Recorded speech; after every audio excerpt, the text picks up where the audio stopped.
The most terrifying part isn't the words left behind, nor is it the betrayal itself. It's not even the harsh truth that someone you built your entire world around can leave without warning. The real fear lies in that gut-wrenching moment when you realize that everything meant something to you, but to them, it might have meant nothing at all. That moment hit me exactly 1 year ago, and the memory is still as vivid as if it unfolded just yesterday. The morning had been achingly ordinary. I got out of bed, brewed some coffee, and kissed my wife, Odessa, gently on the forehead. She wasn't a morning person, often wrapped in a blanket on the couch, scrolling through her phone like she needed more time to fully wake up. It felt like just another day. I had no way of knowing that by nightfall, my world would come crashing down. I got home late from work that evening. The silence that greeted me was strange and heavy. Normally, there would be soft music playing or the television humming in the background. But not that night. There was just a still, unsettling quiet.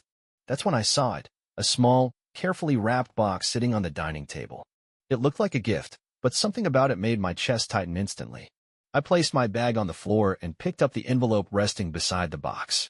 My name was written in her elegant, familiar handwriting for Alden. As I read the card, everything inside me began to unravel. Alden, I hope that one day you'll understand why I needed to do this. Please don't hate me. This is the best thing for both of us. You deserve more than I can offer. Please don't try to find me. My hands trembled as I tore open the box. Inside, nestled alone, was her wedding ring. No further explanation. No final words. Just a ring in a box and an echoing emptiness in our home. I collapsed into a chair, stunned and frozen, unable to process what had just happened. She had vanished. There had been no fight. No warning signs. No farewell. Just silence and a ring that once symbolized our entire journey together, left behind like it had meant nothing. I called her immediately. Straight to voicemail. I sent messages. No response. I rushed into the bedroom. Half of her things were gone. Her side of the closet was almost empty. She had planned it all. And still, I never saw it coming. For hours, I was on the phone with everyone, her friends, her sister, even her mom. They all claimed not to know anything. Or maybe they just didn't want to tell me. Panic gave way to numbness. Numbness turned to rage. And then came something even darker, a gnawing emptiness lodged deep in my chest that refused to heal. Eventually, I stopped searching. What was the point? She had made her choice. She didn't just leave me, she deleted herself from my life completely. I couldn't have known then that a year later, she'd come back, wanting to reclaim everything she had thrown away. But by that time, I had become someone else entirely. I wasn't the man she had walked out on. The first several weeks after she left blurred together in a fog of despair. People say heartbreak feels like drowning, but even drowning implies a struggle, a desperate reach for air. What I felt was more like descending into darkness, with no desire to come back up. Just a hollow, endless sinking. I stopped going to work. Initially, I convinced myself I just needed a few days off. But days turned into weeks. I lived off stale coffee and reheated frozen meals. I barely left my apartment. Sleep was pointless. Every time I shut my eyes, I saw her face. I could still hear her laugh ringing through the hallways. Her scent lingered on the sheets. It felt like she had died, except she hadn't. She was out there, alive, probably thriving, while I was left to rot in the remnants of our life together. My friends tried to pull me out of the darkness. Cole, my best friend since college, barged into my place one afternoon. He took one look around at the disaster I had become, pushed a pizza box off the couch, and sat down with a sigh. "This isn't good, man," he told me. "You've got to get yourself together." I stared blankly at the wall. She didn't even say goodbye. Cole sighed deeply. "Yeah, I know. It's messed up. But you can't let her win like this." That phrase, "let her win," hit something inside me. Because that's exactly what I was doing. I had handed her everything, my peace, my identity, my sense of self. I had become a hollow version of who I once was. That realization made me sick. That night, I did something I hadn't had the strength to do before. I opened my phone and began scrolling through old photos. All the moments we had captured over the years, vacations, birthdays, goofy selfies, stared back at me like ghosts frozen in time. Then I started deleting them. Every single one. It felt like I was amputating part of myself, but I kept going. I cleared her from my phone, my laptop, my backups. I took what little remained, her sweater, the half-used shampoo bottle she left behind, and shoved it all into a box. I buried it in the back of my closet, far from sight and mind. It wasn't everything, but it was something. I told myself I was moving on. And for a time, I almost believed it.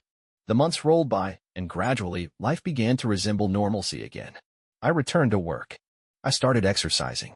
I even dipped my toe into dating again, though nothing ever felt right. I wasn't truly ready, but at least I was piecing myself back together. I was becoming me again, or at least, who I had been before Odessa walked out and shattered everything. Exactly 1 year to the day she vanished, I received a text. At first, the number didn't even register. I'd erased hers long ago, but something about it made my skin crawl. It read, "Alden, can we talk?" I froze, just staring at the screen while my chest tightened with a mix of shock and unease. A full minute passed before I even moved. My grip on the phone tightened, and before I could second-guess myself, I typed out a response, "There's nothing to discuss." I pressed send, tossed the phone onto the kitchen counter, and walked away, trying to shake the feeling. But deep down, I knew it wasn't finished. Not even close. I convinced myself that ignoring her would close the chapter for good. Maybe it was just a fleeting moment of weakness on her part, I reasoned. She would move on, the same way I told myself I had. But the truth lingered beneath the surface. Odessa never acted without a purpose. If she had broken a year of complete silence, it wasn't out of guilt or nostalgia. She wanted something. Still, I made every effort to move on. I threw myself into work, kept up with my gym routine, and even forced myself into social outings to keep my mind from dwelling on it. But the message lingered like a splinter in my thoughts, impossible to ignore. Every time my phone buzzed, I felt a jolt of anxiety, half expecting her to reach out again. But days turned into weeks, and no other messages came. Relief should have followed. Instead, an eerie unease settled in. I started feeling like I wasn't alone, as if unseen eyes were on me. At first, it was subtle, something in my peripheral vision, a feeling in my gut when I walked to my car late at night. I tried to brush it off as paranoia, a side effect of that unexpected message knocking my mind off balance. But then came the night that confirmed my worst suspicions. I had just wrapped up dinner at a small, unassuming restaurant near my apartment, one of those laid-back places I never visited during my marriage because Odessa always insisted on upscale dining. Now, it had become my Friday ritual, sitting by the window in my usual booth, enjoying the calm she never appreciated. That evening, that familiar tingle crept down my neck again, the sensation that I was being watched. I looked around the restaurant. 2 tables away sat a man I'd never seen before, feigning interest in the menu, but clearly stealing glances at me. He looked to be in his late 50s, wearing a dark suit that seemed far too formal for this casual spot. Something about him didn't sit right. I kept my eyes on my plate, trying not to let him know I'd noticed. But as I finished eating, I caught sight of him pulling a phone from his pocket. Just moments later, mine vibrated in my own. My entire body went still. No one outside my circle of close friends and colleagues had this number. I slowly reached for the phone and checked the screen. Unknown number. I hesitated, torn between ignoring it and answering. Something told me I couldn't afford to ignore this call. I lifted the phone to my ear. "Hello." Silence. Then a voice, low, gravelly, deliberate. "Alden." My breath hitched. Who is this? The man across the restaurant didn't move a muscle, but I knew, without any doubt, it was him. The voice spoke again. "You need to hear her out. She's not the person you believe she is." A cold wave passed through me. "Who are you?" I demanded. Click. The call ended. I snapped my gaze back up, just in time to see the man stand, leave some bills on his table, and walk calmly out the door. I rushed outside, but by the time I hit the sidewalk, he had vanished. My heart pounded in my chest. After a whole year of nothing, this, whatever it was, had thrown my world off its axis. Something about it didn't feel random. For the first time, I began to consider the possibility that Odessa hadn't simply walked away. Maybe someone had taken her.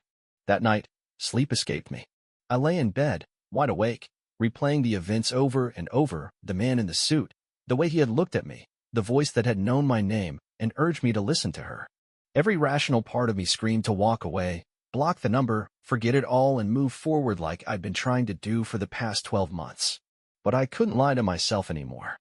The truth was, no matter how much I pretended otherwise, Odessa's departure had left a hollow space in my life that nothing had managed to fill. No routine, no distraction, no amount of effort could mask it. And now, a complete stranger had told me she wasn't who I thought she was? I needed answers. The following day, I started looking for clues. I didn't have much, just her old number, which I assumed was no longer active, a dusty list of shared contacts, and her sister's social media, which I hadn't checked in ages. I decided to begin with her sister, Miriam. They had always been close, though Miriam and I had never really gotten along.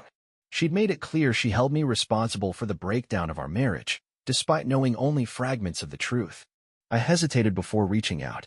The last thing I wanted was to reignite old conflicts. But then I noticed something odd.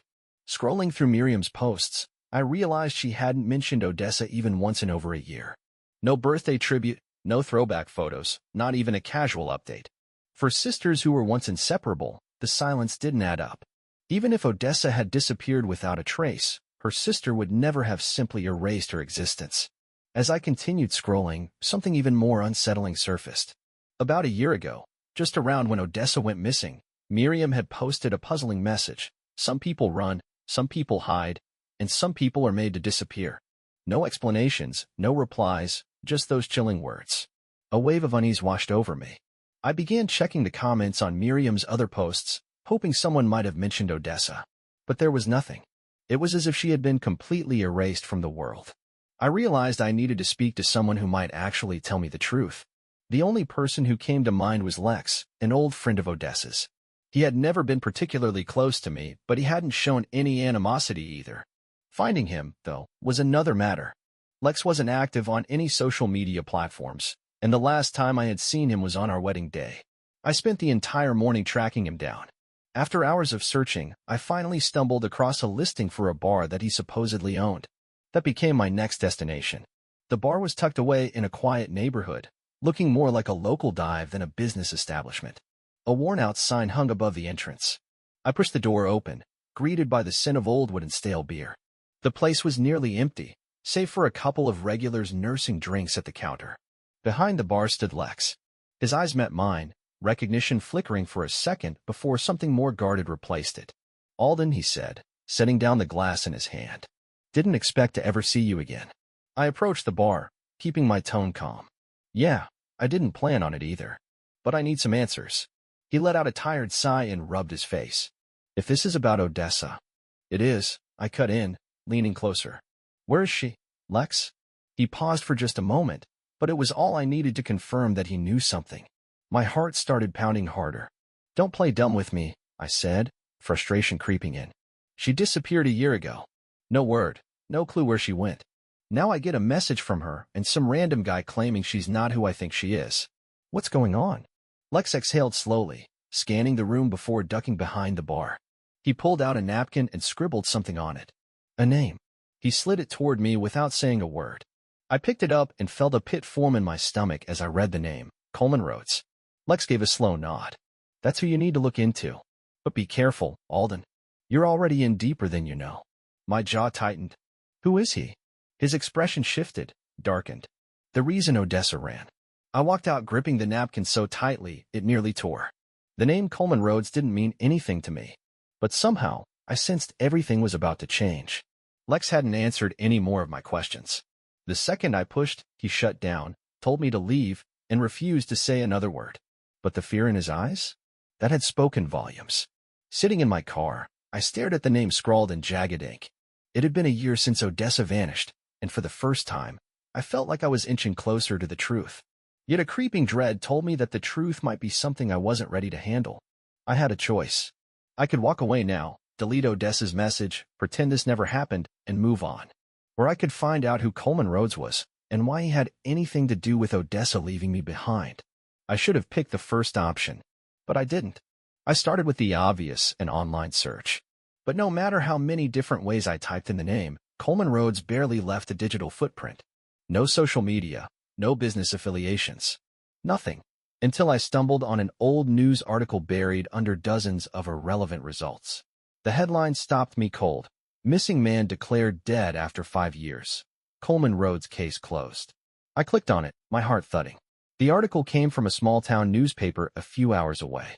It described how Coleman Rhodes vanished under suspicious circumstances, leaving behind a wife and a young daughter.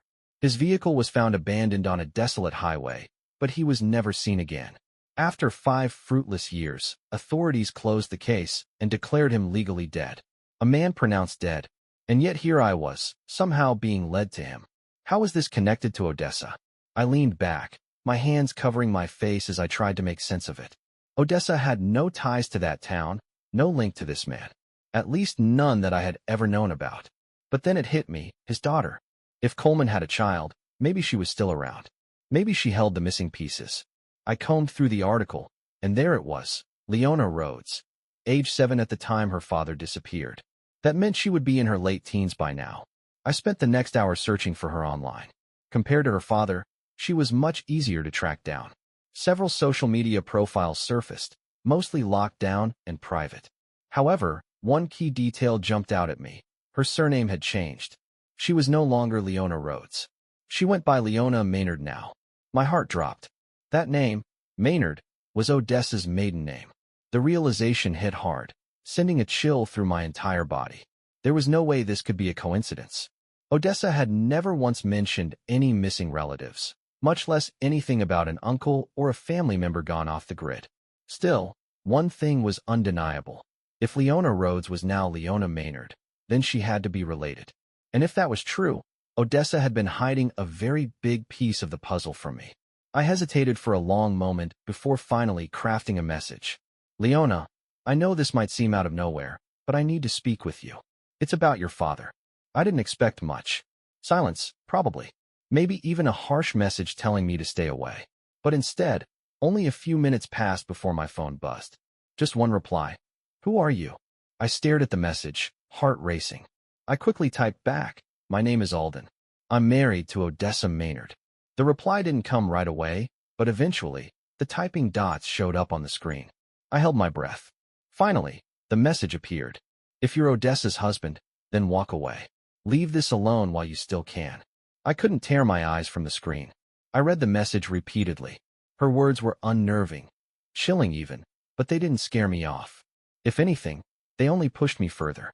I had spent the past year drowning in confusion, trying to rebuild my life from the wreckage Odessa left behind. And now that the pieces were finally coming together, I wasn't going to let someone stop me. I typed out a reply. I'm not here to cause trouble. I just need to understand. Why did Odessa leave? And what does your father have to do with it? Once again, I saw the dots indicating she was typing. Then nothing. She stopped. Minutes passed. Then hours. I kept checking my phone, pacing my apartment, trying to figure out what could be going on. Why would Odessa's possible cousin or maybe sister try to scare me away like that? What was so dangerous about learning the truth? By the time midnight rolled around, I had given up hope. I dropped my phone on the coffee table and rubbed my temples, wondering if I had hit another dead end.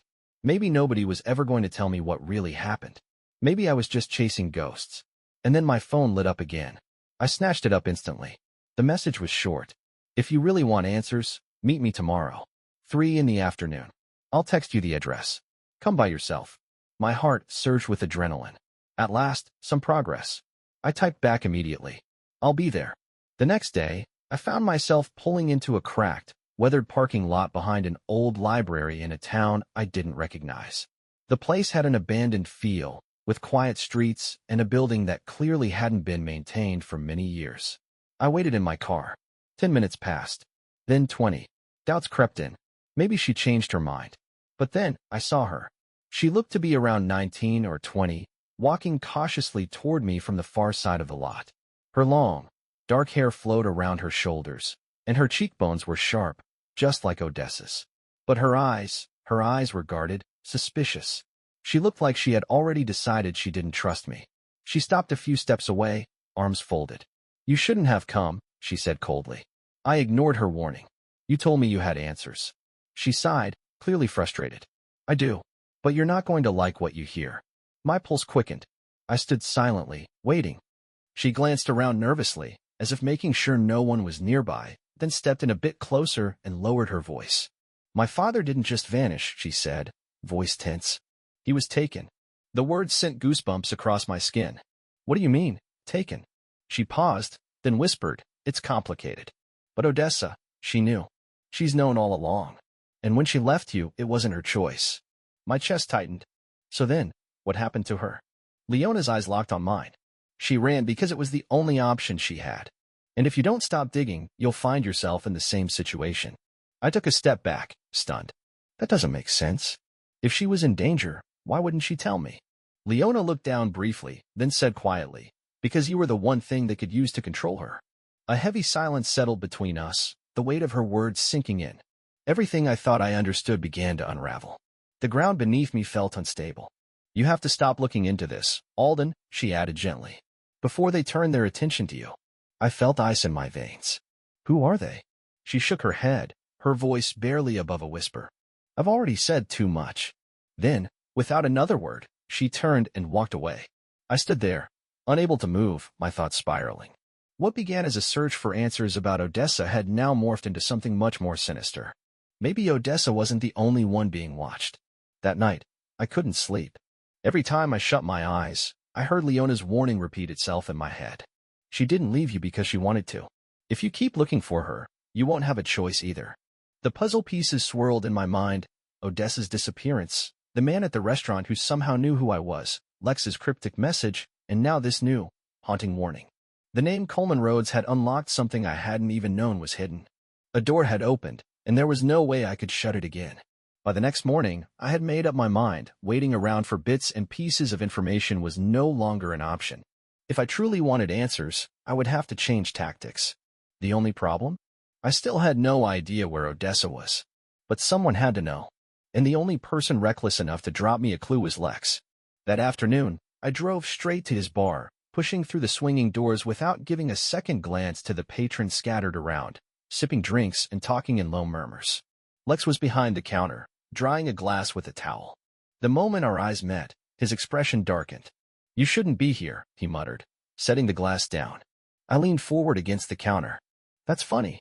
Leona said the exact same thing to me yesterday." His eyes narrowed instantly. "You spoke to her?" I gave a slow nod. "I did. And now I need you to talk to me." Lex exhaled sharply and scanned the bar before leaning closer and lowering his voice. "Not out here." He gestured toward the back, and I followed him into a cramped storage room. Once inside, he locked the door and turned to face me, arms folded across his chest. "You're way in over your head, Alden. More than you realize." I set my jaw firmly. "Then help me understand what I'm dealing with." He dragged a hand down his face, the weight of his thoughts clear in his eyes. "Look, I can't give you everything, but I can offer you this." Reaching into his pocket, he pulled out a small, folded piece of paper and handed it to me. I hesitated before unfolding it. As soon as I saw what it was, my breath hitched. A letter. From Odessa. "Alden, if this letter is in your hands, then it means you didn't stop searching. It means you held on. I wanted to tell you everything. I wanted to explain. But I couldn't. Because if I had, you would have come after me. And that was the one thing I couldn't risk. You were always the strongest person I knew. But that strength won't protect you this time. The only thing you can do now is stop. Please. Before it's too late." I traced my fingers over the page, my heart pounding. This wasn't some generic note. It was personal, handwritten. I recognized the delicate way she shaped her letters, and the faint smudge near the bottom where her pen must have paused before she signed it. It was real. My hands trembled as I looked up at Lex. "Where did this come from?" He hesitated for a moment. "Someone dropped it off here a few days ago. No name. No return address." I swallowed hard, my mind spinning. Then she's still out there. Lex's jaw tightened. "She is. But Alden, you really need to listen to what she's telling you." I shook my head, unwilling to let go. "I can't just stop. Not after reading this. This only proves she didn't want to disappear." "You're not getting it," Lex snapped. "This isn't only about you and her. There's more to it. You think she just left by choice? You think these letters are her way of guiding you to her?" I clenched my fists. "Then tell me what's really going on, Lex. What is this?" He stepped forward, lowering his voice to a tense whisper. "She's trying to protect you. That letter, it's not just a goodbye. It's a warning." The room went still. I looked down at the letter again, my pulse hammering in my ears. A warning. But against what? And why did it feel like, no matter what step I took next, the clock had already run out? I left Lex's bar with Odessa's letter pressed tightly in my grip, my thoughts spiraling. Every instinct told me to keep going, to push past the unknown and uncover the truth. But something new began to take root in my mind, something I hadn't allowed myself to think before. What if finding out everything wouldn't change a thing? Odessa was gone. She had written the letter with full awareness that I would read it. Her words weren't about distancing herself out of lack of feeling, but out of something deeper. She wasn't leaving me behind. She was shielding me from something I still didn't understand. And maybe that was her way of saying goodbye. Sleep didn't come easy that night. Instead, I sat alone in my apartment, Odessa's letter in hand, replaying every memory of us together.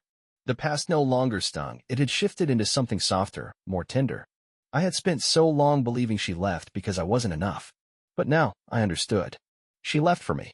By morning, I was ready.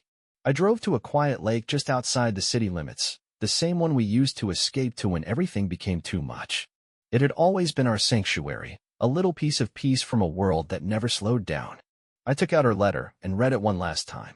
Then, breathing deeply, I laid it on the surface of the water and watched as it floated away, sinking slowly beneath the calm. For the first time in 12 months, I didn't feel shattered. I didn't feel alone. I felt free. Life continued. I never erased Odessa from my heart, but I released the ache. I let go of the endless chase for answers that would never come. I stopped following shadows. And piece by piece, I began to truly live again. Several months later, I met someone new. Not to take Odessa's place, nothing ever could. But to remind myself that love doesn't vanish. That happiness isn't buried in memories. It's something we create here and now. One quiet evening, as I sat on my balcony watching the sun dip below the horizon, my phone buzzed with a single alert. There was no contact name. No number. Just one message. Thanks for setting me free. I looked at the screen, a faint smile slowly appearing. Perhaps she was out there, watching. Or maybe she wasn't. Still, for the first time in what felt like ages, I felt certain I was right where I belonged. And that feeling alone was all I needed.